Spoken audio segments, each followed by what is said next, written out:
नमस्कार, जनता टीवी देख रहे हैं आप और मैं हूं आपके साथ रितेश कुमार गौतम। और वक्त हो चला है अपना प्रदेश उत्तर प्रदेश का।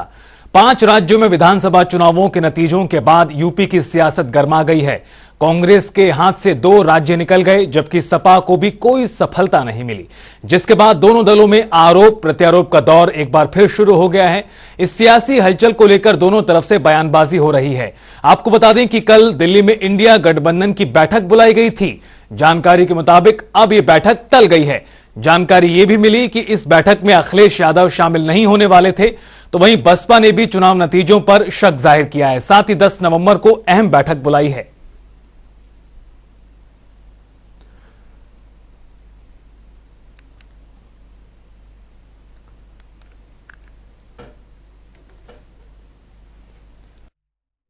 मैंने गठन काल में ही कहा था, ये सिर्फ सत्ता के लोलुप कुछ लोगों का संगठन है, जबकि भारतीय जनता पार्टी माननीय प्रधानमंत्री नरेंद्र मोदी जी के नेतृत्व में जन जन की पार्टी है और गरीब आदमी की पार्टी है। देखिए, इन जो राज्यों में विधानसभा चुनाव हुए, उन राज्यों के परिणाम ने बता दिया कि इंडिया अलायंस गठबंधन का जनता में कहीं कोई एक्सेप्टेंस नहीं, धरातल पर कहीं कोई मौजूदगी नहीं।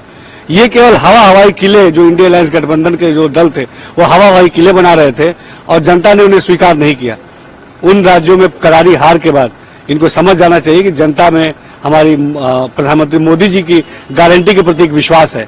और निश्चित तौर पे शुरुआत से जब से गठबंधन बना, आपस में खींचतान और आपस में जो कॉन्फ्लिक्ट्स थे, ये साफ दर्शाता था कि गठबंधन का एजेंडा कहीं से भी समाज का हित, राष्ट्र का विकास नहीं है। वो केवल और केवल अपने निजी राजनीतिक स्वार्थ को पूरा करने के लिए गठबंधन बनाने की नाकाम कोशिश कर रहे हैं। धरातल पे काम करो, जनता के बीच में जाओ, जनता से संवाद करो, तब ना जनता आपको वोट देगी। कि ट्वीट करने से वोट देगी। अखिलेश जी ट्वीट कर दिए, पूरा प्रदेश जान गया कि नहीं अखिलेश जी का ट्वीट आ गया, ऐसे जानेगा। जो ट्रैक्टर पर माटी लाद रहा है, रिक्शा चला रहा है, दिहाड़ी पे मजदूरी कर रहा है, वो ट्वीट का हाल का जानेगा। वही हाल मायावती जी का है। बुला करके प्रेस कर दिया, बोल दिया कि अब पूरा देश जान गया, वोट दे देगा। क्यों दे देगा भाई? यहाँ जनता के बीच में जाकर के उनके सुख दुख में एनडीए के लोग काम कर रहे हैं, जिसकी वजह से ये दिन दूना रात चौगुना प्रगति हो रही है और विपक्ष रोना रो रहा है। हम लोग निराश नहीं हैं और राजनीति में, लोकतंत्र में इस तरह के परिणाम आते हैं। मान लीजिए जिस लोकसभा के क्षेत्र में मैं बैठा हूं, आप हम सब लोग हैं, 5 लाख वोटों से ये पार्टी जीतती है, भारतीय जनता पार्टी।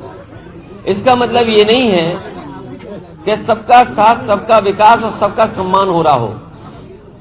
अभी भी बहुत सारे ऐसे लोग हैं जो निराश हैं, जिन्हें उम्मीद थी, जिनकी उम्मीद तोड़ी है। तो ये राजनीति में परिणाम आते हैं और जो भी परिणाम आएंगे वो कोई भी पॉलिटिकल पार्टी है उसको स्वीकार करेगी। लेकिन लड़ाई लंबी है। इन परिणामों से हमें और जिन लोगों को भारतीय जनता पार्टी जैसी बड़ी पार्टी का मुकाबला करना है, उन्हें बहुत तैयारी करनी पड़ेगी, बहुत अनुशासन में रह करके उन चीजों का मुकाबला करना पड़ेगा।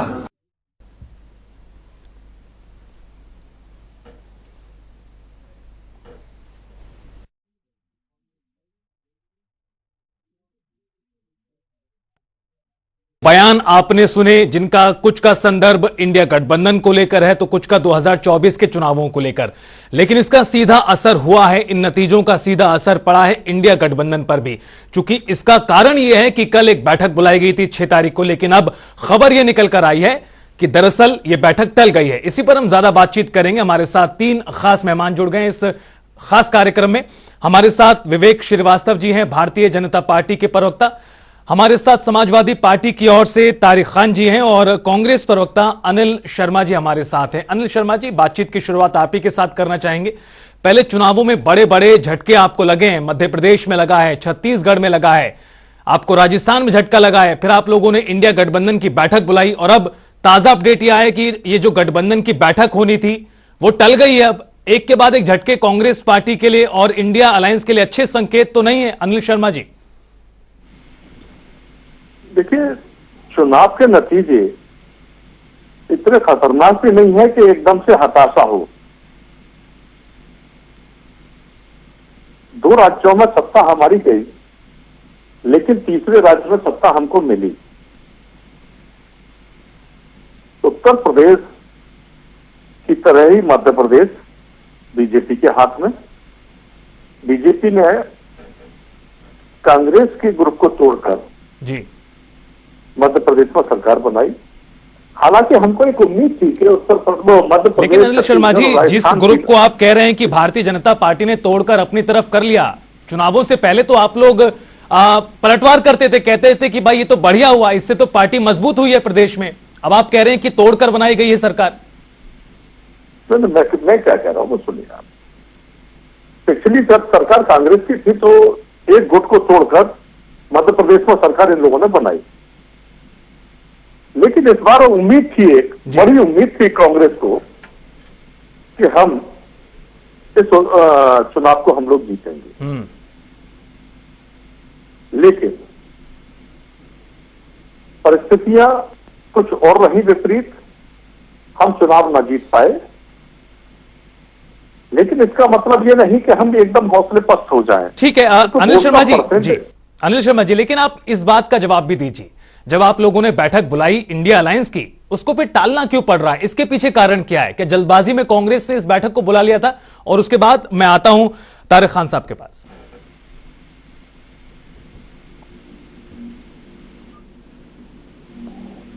अनिल शर्मा जी। हाँ जी, देखिए गठबंधन की बैठक बुलाई तत्काल प्रभाव पर, लेकिन कुछ रीजन ऐसे रहते हैं कि कुछ लोग समय नहीं दे पाते हैं और सभी लोगों का उस बैठक में रहना आवश्यक है। सभी घटक दलों का होना आवश्यक है। कुछ घटक दलों की मजबूरी रही होगी, किसी कारणवश कहीं व्यस्तता रही होगी, जिसकी वजह से बैठक को टालना पड़ा। कोई इतना बड़ा इश्यू नहीं है। ठीक है, आप कह रहे हैं कि ये बहुत बड़ा इशू नहीं है।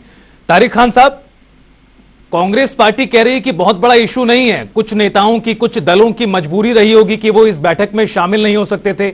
ममता बनर्जी कह रही हैं कि हमें जानकारी नहीं दी गई। अखिलेश यादव साहब का भी पता लगा कि वो नहीं शामिल हो रहे, नीतीश कुमार साहब भी शामिल नहीं हो रहे हैं। मजबूरी में टालना पड़ा क्या इस बैठक को? तारिक खान साहब। देखिए, इसका जवाब तो कांग्रेस दे पाएगी, मगर जो हुआ मध्य प्रदेश में गठबंधन को लेकर वो ठीक नहीं हुआ, वो अच्छी बात नहीं। अगर 20 वजह होंगी, कोई भी पार्टी किसी क्षेत्र में हारती है तो उसका एक फैक्टर नहीं होता है जी, 10-20 फैक्टर होते हैं। उसमें एक फैक्टर ये भी रहा कि कांग्रेस गठबंधन को इंटैक्ट नहीं रख पाई। अखिलेश यादव साहब देश के एक बहुत समझदार नेता हैं, उन्होंने देश का सबसे बड़े प्रदेश को चलाया और अच्छे ढंग से चलाया। वो ये एक बात कांग्रेस को समझाना चाहते थे कि भैया, राजनीति में अब ऐसा नहीं होता है कि सुबह दोस्त और शाम को दोस्त नहीं। विधानसभा चुनाव साथ में नहीं लड़ रहे हैं, एक दूसरे को उल्टा सीधा कहेंगे और 5 महीने बाद जाके कहेंगे कि अब हम लोग दोस्त हैं। ये बात जनता को समझ में नहीं आई। जब हमने ये बात कही कांग्रेस से, तो कांग्रेस ने बिल्कुल ब्लंटली कहा कि अरे लोकसभा के लिए हुआ था, विधानसभा के लिए नहीं हुआ था। अच्छा भाई, क्या जनता नहीं देख रही है कि ये लोग अभी एक दूसरे को उल्टा सीधा कहेंगे फिर दोस्त बन जाएंगे? ये मौका परस्ती जनता के सामने नहीं साबित होगी। हम मध्य प्रदेश में खुद आपके पास गए कि साथ में चुनाव लड़ना चाहिए, मैसेज अच्छा नहीं जाएगा जी।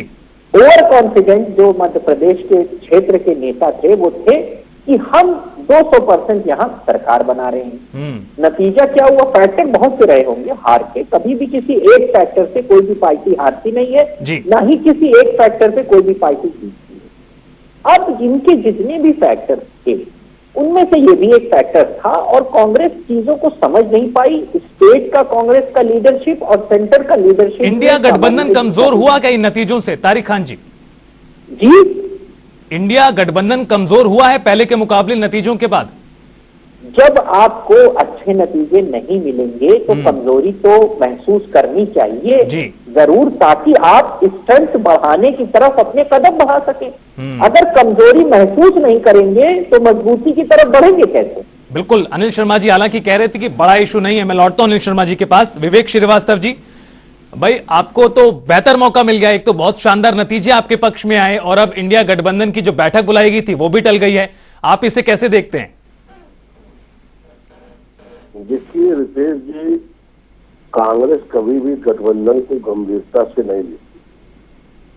कांग्रेस ने कभी गठबंधन धर्म का पालन भी नहीं किया। कांग्रेस से विपक्षी दल चाहते थे कि सीटों की शेयरिंग नवंबर से पहले हो जाए। जी। कांग्रेस इसको नवंबर चुनाव तक टालना चाहती थी। कांग्रेस चाहती थी कि हम अपर हैंड होकर के इनसे बात करें। मध्य प्रदेश कांग्रेस को आता हुआ दिख रहा था, उसमें से ये छटाक भर भी हिस्सा समाजवादी पार्टी को देना नहीं चाहते थे। 6 सीटों का वादा था, जैसा अखिलेश जी कहते हैं। जी। उससे भी कांग्रेस ने मुंह मोड़ लिया, रात भर बैठाए रखा, मुलाकात नहीं समाजवादी पार्टी के नेताओं से, जो अंदर खाने की शिकायतें आई। मान अपमान की बातें दोनों तरफ से हुई। एक मुख्यमंत्री को अखिलेश बताया गया, किसी ने किसी को छुटभैया बताया। खैर 24 तक इंडिया अलायंस चलेगा विवेक जी, आपको लगता है जिस तरह से बयानबाजी हो रही है, बैठक जल्दबाजी में बुला ली जाती है, फिर उसे टालना पड़ता है? देखिए 10 बजे जब खड़गे साहब ने बैठक बुलाई 6 तारीख की, तो इस मुगालते में थे कि हमारी सरकारें बन सकती है जी। लेकिन जैसे जैसे परिणाम की तरफ देश बढ़ता रहा, वैसे उससे कांग्रेस की स्थिति खराब हो गई और कोई उनकी बैठक में जाना नहीं चाहता। जी। सबको मालूम है कि इन्होंने हमें कुछ दिया नहीं, जो कुछ देना है अभी हमारे हिस्से का खाएंगे। सारे क्षेत्रीय दलों से इनको सीट की उम्मीदें हैं। उत्तर प्रदेश में समाजवादी पार्टी इनकी मदद न करे तो इनकी जो आला कमान कही जाती है उनकी सीट पर निकले, ये स्थिति है इनकी। अनिल शर्मा जी, जी मैं लौटता हूँ विवेक जी। तरीके से हर प्रदेश में इनकी स्थिति है जी। तो ले दे करके गठबंधन तो रितेश जी बिखर चुका है। हाँ। अब ये ढूंढते रहेंगे, विपक्षी दल इनको टाइम पे टाइम बताते रहेंगे। अब इनकी मीटिंग में कोई आने वाला जल्दी नहीं है। ठीक है अनिल शर्मा जी, गठबंधन बिखर चुका है और चुनावों से पहले जो रवैया कांग्रेस का था, जिसको लेकर समाजवादी पार्टी ने बड़े बड़े आरोप लगाए और बयान बहुत बड़े बड़े स्तर के नेताओं की ओर से हुए थे, अब चूंकि नतीजे आ गए, नतीजे आपके पक्ष में नहीं है, तो अब ऐसे में आप इसे मजबूरी मान रहे हैं भले, लेकिन कोई आना नहीं चाहता है, ऐसा कहना है विवेक जी का आपकी बैठक में? तो क्या कहें, ये तो बड़बोलेपन के शिकार शुरू से रहे हैं, चाहे इनकी सत्ता हो या ना हो। सूझबूझ की कमी हमेशा ये रच के लाते हैं और उतनी ही रटी रटाई बातों को ये चैनलों पर बोलते हैं जी। है ना। कांग्रेस ने क्या करना है, कांग्रेस ने क्या किया, राहुल गांधी क्या खाते हैं क्या पीते हैं, ये बीजेपी को एक मनोरोग हो गया है। रही बात समाजवादी पार्टी की, तो देखिए समाजवादी पार्टी और हम आपस में भाई भाई हैं और कहीं कोई अगर तालमेल में वैचारिक अगर नहीं बनेगा वो कोई नई बात नहीं है। कुछ गलतफहमियां भी होती हैं। यही बात मध्य प्रदेश के चुनाव की, जैसे तारिक भाई कह रहे थे, मध्य प्रदेश में 100% हमारे पार्टी के लोग आशान्वित थे और अति उत्साहित की वजह से, जब व्यक्ति ज्यादा उत्साहित होता है कि उसे लगता है कि मेरे पास ज्यादा बहुत कुछ आने वाला है, तो उस भावावेश में कभी कभी कुछ गलतियां हो जाती और उसी गलती का खामियाजा पार्टी ने भुगता है जी। ठीक है।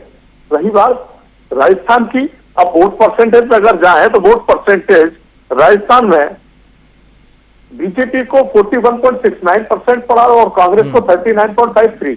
ठीक है, कोई बहुत बड़ा अंतर नहीं गया। ठीक है अनिल शर्मा जी, समय थोड़ा कम है मेरे पास। एक रिएक्शन में तारिक खान जी का लूं। तारिक खान जी, भाई अनिल शर्मा जी कह रहे हैं कांग्रेस और समाजवादी पार्टी भाई भाई है, ना ही नतीजों से पहले और ना ही नतीजों के बाद ऐसा दिखाई दे रहा है। देखिए अनिल भाई बहुत अच्छे व्यक्ति हैं जी। देखिए कांग्रेस में एक दिक्कत मैंने देखी है कि 3 तरीके की लेयर है। जो प्रवक्ता है उनके, वो वाकई में बहुत संयम से बात करते हैं, काबिले तारीफ है। स्टेट की यूनिट अलग किस्म की बात करती है। अजय राय साहब हमारी साइकिल यात्रा पे सवाल उठाने लगे थे जी। और केंद्र की यूनिट भी अच्छी है, वो सेंसिबल बात करते हैं, लेकिन इनकी जो स्टेट की यूनिट है वो केंद्र की यूनिट के कंट्रोल में नहीं है, वो जो गठबंधन है उससे बाहर चले जाती है। जैसे अजय राय साहब से हमारी पार्टी की कोई बात नहीं हुई। हमने जो बात की खड़गे साहब से की, राहुल गांधी साहब से की, चाहे वो बिहार में हो, मुंबई में हो, सब जगह मीटिंग नहीं हुई। अब वो बीच में आ गई कि नहीं नहीं ये ऐसे हैं, और इनको नेताजी से रिलेटेड कई बात उन्होंने कह दी जो समाजवादियों को अच्छी नहीं लगती है। हम तारिक लोग खान तो जी, नेताजी यही तो भारतीय जनता पार्टी भी कहती है। उस वक्त कांग्रेस और या फिर इंडिया अलायंस के अन्य नेता बीजेपी पर पलटवार करते हैं, लेकिन जो बात आप कर रहे हैं यही बीजेपी तो कहती है कि इनमें आपस में समन्वय नहीं है, कैसे गठबंधन चलेगा? विवेक श्रीवास्तव जी, आखिरी टिप्पणी आपकी। मैं कुछ 5 सेकंड। जी तारिक जी, मैं सिर्फ ये कह रहा हूं कि बात अच्छी नहीं हुई है, ठीक नहीं हुई है, लेकिन हमें यकीन है कि जब मिलेंगे बैठेंगे तो चर्चा से चीजों का हल निकलेगा, ये उम्मीद है। ठीक है, आप अभी भी उम्मीदवार आशावान है, होना भी चाहिए। लेकिन विवेक जी, जिस तरह से बैठक बुलाई गई और उसको फिर टाला गया, ये संकेत कुछ बहुत बढ़िया तो नहीं दिखाई दे रहे। देखिए, सत्यता ये है विशेष जी कि तीसरी बैठक के बाद ही गठबंधन इस परिणाम से बिखर गया जी। इसको कह लीजिए कि क्रिकेट की भाषा में गुल्लियां छटक गई। अब कोई किधर गिरा हुआ, कोई किधर गिरा हुआ है। ममता जी को जिस तरह से संबोधन अधीर रंजन जी दे रहे थे, अब ममता जी क्योंकि इनकी बैठक में आने लगी जी। नीतीश जी का जिस तरह से बात को तवज्जो नहीं दी गई सीट शेयरिंग मामले में, तो नीतीश जी भी अपने अलग दुनिया में है जी। और अखिलेश यादव जी का जो व्यक्तिगत अनुभव रहा, तारिक जी बड़ा धैर्य से बयान दे रहे हैं। ठीक है, उनके धैर्य का सम्मान किया जा सकता है जी। क्योंकि मुझको लगता नहीं कि अखिलेश यादव जी दोबारा अपने आपको ऐसे अपमानित की स्थिति में ले जाना चाहेंगे। तो बहुत से लोगों के अनुभव है जी। और मुझको लगता नहीं कि ये गठबंधन 24 तक चलेगा। बिल्कुल, ये बहुत बड़ा सवाल कहीं ना कहीं तमाम नेताओं के नजरिए से भी रहने वाला है, चूंकि जिस तरह की बयानबाजी हो रही है, जिस तरह के फैसले एकाएक नतीजों के दिन बैठक बुलाई गई इंडिया अलायंस की और अब उसको बैठक से ठीक एक दिन पहले टालना पड़ रहा है। इसके क्या कारण है? कहीं ना कहीं एक के बाद एक सेटबैक और निराशा कांग्रेस के लिए जरूर यहां दिखाई दे रही है। बहरहाल, आप तीनों मेहमानों का बहुत बहुत शुक्रिया हमारे साथ जुड़ने के लिए, तमाम बातचीत और चर्चा के लिए। बुलेटिन में आगे बढ़ेंगे, बात करेंगे अन्य खबरों की। मुख्यमंत्री योगी आदित्यनाथ ने प्रदेश में नवचयनित 326 चिकित्सकों और 2142 स्टाफ नर्सों को नियुक्ति पत्र बांटे हैं और इसके साथ ही उन्होंने 755 नई एम्बुलेंस को भी हरी झंडी दिखाई। दरअसल लोक भवन में आयोजित कार्यक्रम में मुख्यमंत्री ने 15 जिलों के नवचयनित अभ्यर्थियों को नियुक्ति पत्र बांटे। इस दौरान उन्होंने मेडिकल कॉलेजों के प्राचार्य और वरिष्ठ चिकित्सकों को प्रतिदिन ओपीडी में मरीज देखने की भी नसीहत दी। आपको बता दें कि कार्यक्रम में डिप्टी सीएम ब्रजेश पाठक भी मौजूद रहे। 2500 प्रदेश के युवाओं को जो स्वास्थ्य के क्षेत्र में अपने कैरियर को आगे बढ़ाना चाहते हैं, नियुक्ति पत्र वितरण का एक कार्यक्रम यहां पर आयोजित किया गया है। मैं इस अवसर पर आप सभी नवचयनित अभ्यर्थियों का हृदय से बधाई देते हुए अभिनंदन करता हूं और आप सबके प्रति अपनी शुभकामनाएं देता हूं। मुझे प्रसन्नता है कि आज एक साथ 278 सहायक आचार्य जो लोक सेवा आयोग के द्वारा चयनित हुए हैं, जिनमें गवर्नमेंट जो हमारे मेडिकल कॉलेजेज हैं और जो हमारे अन्य मेडिकल कॉलेजेस बन रहे हैं, उन सब में इनकी नियुक्ति होनी है। एज ए लेक्चरर ये लोग वहां पे काम करेंगे। इसके साथ ही 2142 स्टाफ नर्स, जिसमें 99 स्टाफ नर्स राजकीय मेडिकल कॉलेजेस के लिए, 1554 स्टाफ नर्स स्वशासी राज्य चिकित्सा महाविद्यालयों के लिए और 489 स्टाफ नर्स आयुर्विज्ञान संस्थान सफाई के लिए नियुक्त हुई हैं। स्वास्थ्य महकमा एक ऐसा महकमा है जो अन्य सभी विभागों से भिन्न है, अलग है। इंफ्रास्ट्रक्चर के विभाग होते हैं, वो प्रदेश को बेहतर बनाने के लिए हैं, आपके आम जिंदगी को सुख सुविधा संपन्न बनाने के लिए हैं, आपके विकास के लिए हैं। लेकिन स्वास्थ्य महकमा एक ऐसा विभाग है, जब आप स्वस्थ रहेंगे तभी अन्य कामों को अंजाम दे पाएंगे। सामान्यतः हमारे जनजीवन में माना गया है, स्वास्थ्य बेहतर होगा तो अपना प्रदेश भी बेहतर होगा और देश भी बेहतर होगा। माननीय प्रधानमंत्री नरेंद्र मोदी जी के मार्गदर्शन में माननीय मुख्यमंत्री योगी आदित्यनाथ जी के नेतृत्व में उत्तर प्रदेश में स्वास्थ्य विभाग ने आमूलचूल परिवर्तन किया है 2017 से लेकर अब तक। और चलिए अब रुख करते हैं 4 मिनट 18 मंडल का। सहारनपुर में बिजली विभाग की टीम से मारपीट, कर्मचारी के लोगों ने पिटाई की वीडियो हुआ वायरल। फर्रुखाबाद में एड्स नियंत्रण सोसाइटी ने जेल में किया गोष्ठी का आयोजन, सीएमओ और मजिस्ट्रेट ने फीता काटकर किया शुभारंभ, कैदियों को संक्रमित रोगों के प्रति जागरूक किया गया। अफजल अंसारी की पत्नी फरहत अंसारी को हाई कोर्ट से बड़ी राहत, सीज पेट्रोल पंप को चलाने की अनुमति, पेट्रोल टंकी मामले में कोर्ट ने सुनाया फैसला। कई जिलों में हुई बारिश ने बदला मौसम का मिजाज, प्रयागराज में तेज सर्द हवाओं के साथ छाया घना कोहरा, लोगों को ठिठुरन महसूस हो रही है। आगरा में चोरों ने पशुपालक के सिर पर डंडा मारकर हत्या कर दी, एक भैंस भी चोरी, पुलिस मामले की जांच पड़ताल में जुटी। मथुरा में होने जा रहे दीपदान को लेकर प्रशासन अलर्ट, पुलिस फोर्स ने सुरक्षा व्यवस्था का लिया जायजा, श्री कृष्ण जन्म स्थान का किया निरीक्षण। बदायूं में तेज रफ्तार वाहन ने बाइक को मारी टक्कर, हादसे में बाइक सवार की दर्दनाक मौत, पुलिस कर रही जांच। लखीमपुर खीरी में कार ने साइकिल को मारी जोरदार टक्कर, साइकिल सवार छात्र की मौत, पुलिस ने कार चालक को गिरफ्तार किया। सहारनपुर में संविदा कर्मी को बिजली बिल जमा करना कहने को पड़ा भारी, लोगों ने कर्मी के साथ की मारपीट, वीडियो वायरल। सहारनपुर में पुलिस को मिली बड़ी सफलता, 3 अंतरराज्यीय वाहन चोरों को किया गिरफ्तार, कब्जे से 8 बाइक भी बरामद। कानपुर में बंदरों को चढ़ा शराब का चस्का, दुकान के बाहर शराब पीते नजर आए बंदर, वीडियो हो रहा है वायरल। आगरा में लखनऊ जा रही बस अनियंत्रित होकर पलटी, 7 सवारी घायल, घायलों को अस्पताल में एडमिट कराया। ललितपुर में कंटेनर और डीसीएम के बीच टक्कर, ड्राइवर की मौत, एक घायल, पुलिस कर रही जांच। देवरिया में पुलिस और एसटीएफ को मिली कामयाबी, 25,000 का इनामी बदमाश गिरफ्तार, भारी मात्रा में अवैध गांजा बरामद। औरैया में बाइक पर स्टंट करना पड़ा भारी, 5 लोगों को बाइक पर बिठाकर किया स्टंट, पुलिस ने काटा महंगा चालान। ललितपुर में पोस्टमार्टम हाउस के कर्मचारियों और पुलिसकर्मियों की लापरवाही, पोस्टमार्टम हाउस में चूहों ने महिला का शव कुतरा, महिला ने फांसी लगाकर दी थी जान। मैनपुरी में दबंगों ने किसान की जमीन पर किया कब्जा, भूख हड़ताल पर बैठा पीड़ित परिवार, शिकायत के बावजूद कोई कार्रवाई नहीं। बदायूं में संदिग्ध परिस्थितियों में पेड़ से लटका मिला युवक का शव, परिवार में छाया मातम, पुलिस ने शव को पोस्टमार्टम के लिए भेजा। और फिलहाल इस बुलेटिन में इतना ही, वक्त होता है एक ब्रेक का, आप देखते रहिए जनता टीवी।